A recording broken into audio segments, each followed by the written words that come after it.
Salik ടോളിനൊപ്പം ഇന്ധനവില കൂടി വർദ്ധിച്ചതോടെ ദുബൈയിലെ യാത്ര ഇനി ചെലവേറും. തിരക്കിനനുസരിച്ച് നിരക്കിൽ മാറ്റം വരുന്ന പുതിയ ടോൾ വ്യവസ്ഥയ്ക്ക് നഗരത്തിൽ തുടക്കമായി. ഫെബ്രുവരിയിലെ ഇന്ധനവിലയിൽ 10ലേറെ ഫിൽസിന്റെ വർധനയാണ് ഉണ്ടായത്.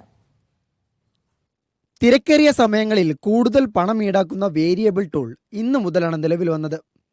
പ്രവൃത്തി ദിനങ്ങളിൽ രാവിലെ 6 മുതൽ 10 വരെയും വൈകിട്ട് 4 മുതൽ 8 വരെയും 6 ദിർഹമാണ് ഇനി സാലിക് നിരക്ക്. ഞായറാഴ്ചകളിൽ 4 ദിർഹം ഈടാക്കും. പുലർച്ചെ 1 മുതൽ രാവിലെ 6 വരെ സാലിക് അടക്കുമ്പോൾ ടോളില്ല. ദിവസവും സാലിക് ഗേറ്റ് കടന്ന് ഓഫീസിലേക്ക് പോകുന്നവർക്കും തിരിച്ച് വീട്ടിലേക്ക് വരുന്നവർക്കും സാലിക് വർധന ജീവിത ചെലവ് കൂട്ടും.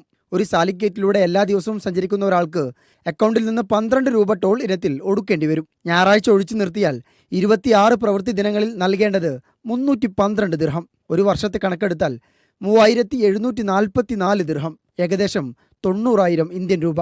ഇതോടൊപ്പം മാർച്ച് അവസാനത്തോടെ ദുബൈയിലെ പാർക്കിംഗ് നിരക്കുകളിലും മാറ്റം വരികയാണ്. പ്രീമിയം പാർക്കിങ്ങുകളിൽ തിരക്കേറിയ സമയങ്ങളിൽ 6 ദിർഹം ആകും പുതുക്കിയ നിരക്ക്. തിരക്കില്ലാത്ത സമയങ്ങളിൽ 4 ദിർഹം. സ്റ്റാൻഡേർഡ് പാർക്കിങ്ങുകളിൽ നിരക്ക് 4 ദിർഹമായി തുടരും. രാത്രി 10 മുതൽ രാവിലെ 8 മണി വരെ പാർക്കിംഗ് ഫീ ഇല്ല. വേൾഡ് ട്രേഡ് സെന്റർ പോലുള്ള ഇവന്റ് സോണുകളിൽ മണിക്കൂറിന് 25 ദിർഹം ഈടാക്കുന്ന പ്രൈസിംഗ് പോളിസിക്ക് ഫെബ്രുവരിയിൽ തുടക്കമാകും.